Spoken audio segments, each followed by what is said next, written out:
Ya, tadi kita udah sedikit perkenalan, tapi kali ini aku mau perkenalan diri sendiri ya. Jadi aku ini namanya Silva Nadila, tapi tadi nama panggungnya biasanya dipanggilnya Cipa ya teman-teman ya. Nah kebetulan aku juga mahasiswi semester 7 jurusan Public Relation, yang hari ini aku dikasih kesempatan mau ngisi materi tentang public speaking. Jadi temanya itu Unlock Your Voice Public Speaking Secrets for Innovators. Jadi pasti teman-teman tahu dong di sini tentang public speaking apa? Ada yang tahu nggak public speaking itu apa? Nggak mungkin nggak tahu, betul kan? Dan tahu public speaking itu apa? Tadi nama panggungnya biasanya dipanggilnya Cipa ya teman-teman ya. Nah kebetulan aku juga mahasiswa. Ada yang nyautin? Berbicara di depan umum. Kalau misalnya teman-teman udah nggak awam sama kalimat public speaking, ya benar teman-teman, kalau public speaking itu adalah berbicara di depan umum yang mana meningkatkan kepercayaan diri melalui public speaking. Tentunya dengan tingkat kepercayaan diri setiap individu itu beda-beda, karena pasti teman-teman ada yang malu, ada yang nervous, ada yang gugup, ada yang baru maju udah gemeter panas dingin, iya nggak sih? Jangan public speaking buat ngomong gini aja, tapi buat teman-teman baru presentasi sama dosen aja pasti rasa gemeter itu pasti ada kan? Nah di sini ada tujuannya teman-teman public speaking. Pasti teman-teman nanya dong, ngapain jadi public speaking? Ngapain juga kita ngambil jurusan ilmu komunikasi, ya kan? Kan semua orang bisa berkomunikasi, bener dong. Pasti orang-orang yang di luar sana ngomongnya kayak gitu. Pasti kita di gaul juga dengan kalimat-kalimat seperti itu. Padahal di sini ada tujuan umumnya teman-teman public speaking itu, yaitu untuk memotivasi peserta agar dapat mengembangkan kemampuan potensi diri public speaking yang terpendam. Sebenarnya kita semua tuh bisa berbicara di depan umum. Sebenarnya kita semua tuh punya kemampuan untuk berbicara di depan umum, tapi mungkin itu rasanya tuh kita pendam sendiri gitu potensinya, tapi kita nggak tahu kita tuh mau salurin kemana karena kita takut sama potensi yang kita punya gitu kan. Nah di sini juga ada tujuan khususnya teman-teman. Yang pertama ada apa sih kak? Di sini yang pertama untuk mengidentifikasi hambatan apa aja yang dialami dalam psikologis yang terjadi dalam proses public speaking. Karena pasti kalau kita ngomong depan umum itu ada aja nih rasa gemeter, suaranya ini gemeter karena kita nervous tuh pasti ada aja. Yang kedua juga memberikan strategi untuk bagaimana cara mengatasi rasa gugup, malu, dan meningkatkan rasa kepercayaan diri itu gimana. Di sini ada teman-teman yang dilakukan oleh National Institute of Mental Health, lagi-lagi mental health ya teman-teman ya, sekitar 73%. Atau ketakutan berbicara di depan umum. Jadi emang pasti semua orang tuh pasti takut kalau udah suruh berbicara di depan umum. Apalagi kalau sama dosen, siapa yang mau duluan, siapa yang mau jawab, pasti teman-teman dia dulu. Nggak bakal mau kalau kita duluan yang buat maju, benar apa enggak? Benar kan? Nah di sini ada tulisannya teman-teman. Bagaimana caranya? Apakah Anda takut dinilai negatif ketika kalian itu lagi berbicara depan publik? Benar, pasti. Ketika kalian lagi ngomong gini depan publik, jangan kan kita sebagai public speaking dulu deh, tapi kita lagi presentasi di depan kelas. Pasti kita ngeliat satu orang tuh kayak dia ngeliatin kita nih, dia ngeliatin kita tuh pasti pikirannya tuh kayak, wah dia mikirnya gimana ya, gue nyampein kayak gini oke nggak ya, materi gue udah oke belum ya, kok dia ngeliatinnya kayak gitu banget sih, langsung ke distract, bener nggak? Ya. Tapi emang kalau kita nyampein sesuatu hal tuh kita nggak bisa sama satu objek, mata kita harus jalan ke sini, jadi kita nggak ke sama satu hal, jadi kita harus bisa main mata juga gitu kan, jadi kita biar dapat feedback dari audiensnya juga gitu loh. Jadi ngilangin rasa gugup itu tuh kitanya harus pintar-pintar nyari celah gimana mata kita bisa memandang semua orang tuh nggak cuma satu objek gitu teman-teman. Nah di sini juga ada, apakah Anda khawatir mengalami kesalahan selama proses penyampaian depan publik? Pasti, benar nggak? Benar kan? Keselibet ngomongnya, assalamualaikum warahmatullahi wabarakatuh, keselibet kayak tadi itu ya, keselibet sedikit tuh kayak gitu. Takut kan? Tapi gimana cara ngatasinnya? Ya udah dilanjutin aja, anggap aja kayak nggak kejadian apa-apa. Jadi kadang tuh audiens kan ada yang ada yang memang kalau kita nyampein sesuatu tuh kita emang harus pede dulu teman-teman. Masalah salah atau enggaknya belakangan, yang penting pede dulu aja gitu. Nah ternyata tidak semua orang juga mampu tampil sebagai public speaker. Di sini juga Dr. Carol Remy, seorang pakar komunikasi, mengatakan bahwa the key to confident public speaking is knowing your audience, knowing your material, and being yourself. Jadi public speaking tidak hanya fokus pada kata-kata yang diucapkan teman-teman, dan juga ada beberapa hal yang hanya bisa disampaikan dengan bahasa tubuh. Jadi teman-teman, emang mungkin semua orang bisa ngomong depan umum, tapi nggak semua orang itu bisa mempraktekannya. Semua hal itu harus ada belajarnya dulu teman-teman. Karena kalau misalnya kita jadi public speaking, tapi kalau kita maju ke depan kita tuh nggak tahu materi apa yang kita sampaikan, yang ada audiens tuh ngerasa mau ngapain melihat kita buat di depan kalau kita nggak mumpuni untuk menyampaikan hal tersebut gitu loh. Jadi ya teman-teman harus menguasai materi itu dulu, baru teman-teman bisa jadi public speaking. Misalnya teman-teman di sini pengen tahu nggak sih caranya gimana meningkatkan percaya diri ketika berbicara di depan umum secara stabil?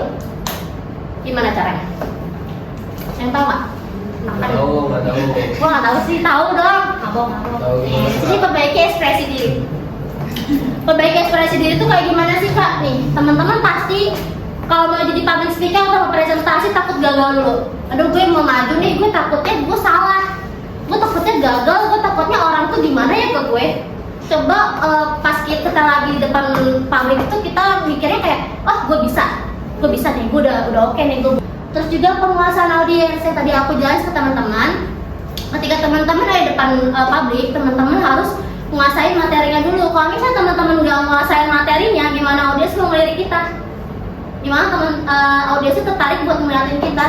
Karena pasti dong kalau misalnya kita udah nyampein materi banyak banget nih, presentasi teman-teman nih yang berslide-slide itu yang disalin, ditaruh, ditempel, dibaca.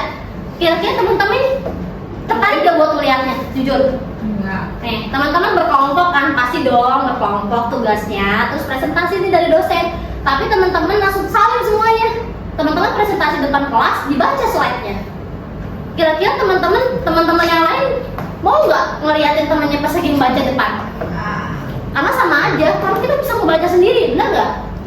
Tapi kalau teman-teman catat hal-hal yang pentingnya, terus teman-teman udah nguasain materinya, terus teman-teman sampein itu dengan tingkat percaya diri yang sangat tinggi, siapa sih yang ngeliat kita? Siapa sih yang nggak mau tahu apa yang mau kita sampaikan? Yang nguasain audiens itu, benar? Ya. Jadi besok-besok harus belajar gimana caranya bikin materi PPT yang nggak semua disalin ya teman-teman ya. Jadi, terus juga di sini ada kecepatan bicara dan artikulasi teman-teman. Jadi teman-teman juga harus tahu ketika teman-teman berbicara di depan itu kecepatan sama artikulasinya tuh harus tahu nih. Yang di sini juga ada ekspresi wajah. Jujur aja kita udah punya tekuk muka yang beda-beda ya. Pasti ada yang lihat kita kalau flat udah gitu orang jutek banget gitu kan. Tuh, itu pasti gak mungkin gak ya kan. Tapi kalau ketika kita menjadi public speaking, ketika kita masuk ke publik, ketika kita berdiri depan sini, berarti hal yang harus kita lakuin apa? Semua masalah yang ada di luar kita lupain. Tetap apa? Senyum, smile, poise, walaupun hatinya nggak smile ya teman-teman ya. Ya walaupun hatinya lagi agak-agak broken heart sama ayam bebnya ya kan. Lagi semester segini putus sama ayamnya ya kan, ataupun lagi berantem sama ayamnya di rumah. Terus teman-teman besoknya harus presentasi ataupun teman-teman harus ketemu sama orang banyak. Gimana tuh caranya? Ya tetap smile voice aja, makanya itu bahasa tubuh teman-teman. Nah itu ketika kita presentasi ataupun menyampaikan suatu materi depan, jangan biasanya kalau aku kan pernah semester 1 dulu ya, kita kan kalau gugup pasti gini bacanya ya kan, kalau gini.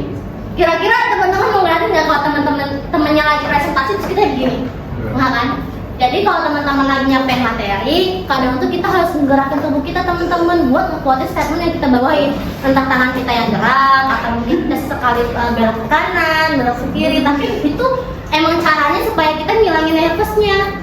Dari apa yang aku sampaikan barusan, aku minta teman-teman kasih feedback. Hal apa yang pengen kalian tahu, hal apa yang pengen kalian pelajari, ataupun yang bisa aku sharing ke teman-teman. Ada nggak pertanyaan dari materi yang aku sampaikan hari ini? Teman-teman pengen tahu, Kak ini gimana sih, Kak gimana sih gitu. Yang kebetulan ya mungkin aku belum banyak punya pengalaman, tapi untuk pengalaman MC di beberapa tempat aku ada gitu loh. Oke, ini slide terakhir. Jadi untuk dari materi yang aku sampaikan tadi, kira-kira teman-teman tuh ada yang mau ditanya nggak? Atau mau sharing nggak? atau mau sharing apa yang mungkin teman-teman pernah di MC, kok aku pernah di MC gini. Aku soalnya di sini gimana ya solusinya? Ada nggak? Boleh. Siapa namanya Mas? Saya Muhammad Jordan Sejila. Siapa namanya? Muhammad Jordan Sejila. Apa dong? Aku kan pernah ngajar di pengajian, jadi depan umum lah. Ya. Dan di situ aku dengan kesalahannya itu dengan bahasa bicaranya agak gugup. Itu ada nggak sih solusinya? Agak apa? Agak gugup. Agak gugup. Iya. Itu teman-teman. Kadang kita nih, Iya. benar kan? Soalnya kan kita udah mempersiapkan materi-materi kita. Tapi di saat pertengahan ini, saya di situ agak grogi tiba-tiba. Grogi gitu. Iya. Pas pertengahan sempurna ya. Walaupun kita udah persiapin, kita mau belajar, udah ngapalin bolak-balik berbab-bab juga, tapi kalau misalnya udah di depan umum begini juga, tetap aja berat satu nih, tek gitu. Pas itu agak buyar tuh yang pasti Kak, tapi gimana ya pembawaan kakaknya pas awalnya tuh mungkin karena kita menghadapinya itu orang tua semua, atau mungkin karena kita ngerasa segan, ini bahasanya bener apa enggak ya kalau ngomong kayak gini, karena kita berhadapan kalau pengajian sama bapak-bapak ibu-ibu, bener Ya, nggak? betul. Nah itu, kadang itu kita rasanya sungkan kan bahasanya, aduh gue ngadepinnya bapak-bapak ibu-ibu nih, nggak mungkin dong gue bahasanya kayak gue Allah, atau gue ini harus pakai bahasa yang Islam yang kayak gimana banget ya, supaya ini sampai ke orang tua, karena kan pola pikir orang tua sama kita kan beda ya teman-teman ya. Jadi kalau pengajian tuh kita pembawanya juga harus beda-beda. Jadi yang harus pas teman-teman lagi ngerasa ke distract di materi tersebut dan teman-teman lagi bikin materi itu nyampein ke orang tua, ya teman-teman membawanya kayak ke orang tua sendiri aja gitu, dibawa santai tapi tetap sopan gitu loh. Jadi kalau salah gugup tuh nggak apa-apa, tapi jangan kelihatan banget gugupnya, untuk kayak tetap pembawaan, karena orang tua sekarang kayaknya banyak banget orang tua yang bisa diajak bareng sama kita yang Gen Z ya, Gen milenial gitu kan, udah banyak orang tua yang mulai ngikut sama pola pikir kita lah. Jadi tentang untuk kalau misalnya teman kakaknya nanti isi materi lagi gugup, terus itu berhadapannya sama orang tua, dibawa cengar-cengir aja, chill gitu, jangan malah kelihatan kayak aduh gue salah nih gitu, jangan. Jadi kayak kadang-kadang orang tua tuh kan udah agak-agak ini ya, udah agak-agak pelupa, mungkin dia pas kita nyampein materinya keselibet dia nggak denger, lanjutin aja nggak apa-apa. Misalnya assalamualaikum warahmatullahi wabarakatuh, tapi atau alhamdulillahirobbilalamin, terus bacanya bismillahirrahmanirrahim wa bismillahirrahmanirrahim, langsung aja alhamdulillahirobbilalamin wa bihinastain walhamdulillah batin gitu, udah lanjut aja gitu. Jadi hal yang harus diatasin, nggak perlu takut kalau salah. Kalau itu skill power banget. Bayangin kalian berdiri depan umum, terus kalian mau tahu materi apa yang mau kalian sampaikan, terus kalian bisa mempengaruhi orang, terus bisa menyampaikan ide-ide yang kalian punya, terus bisa mengajak orang dengan kalian cuma ngomong doang. Lo ngomong doang bisa ngajak orang gitu, lo ngomong doang bisa mempengaruhi orang untuk jadi orang yang lebih baik mungkin. Untuk materi yang aku sampaikan hari ini cukup sekian teman-teman, dan terima kasih tadi untuk Mas Jordan ya, Mas Jordan untuk feedbacknya. Masih umur berapa Mas? Kalau boleh tahu Mas? Mas Jordan umur berapa Mas? Kalau boleh tahu Mas? 16 tahun. Oh, 16 tahun. Aku juga masih 17 tahun kok Mas. Oke, terima kasih ya. Assalamualaikum warahmatullahi wabarakatuh. The story of storytelling di era konten digital. Di sini konten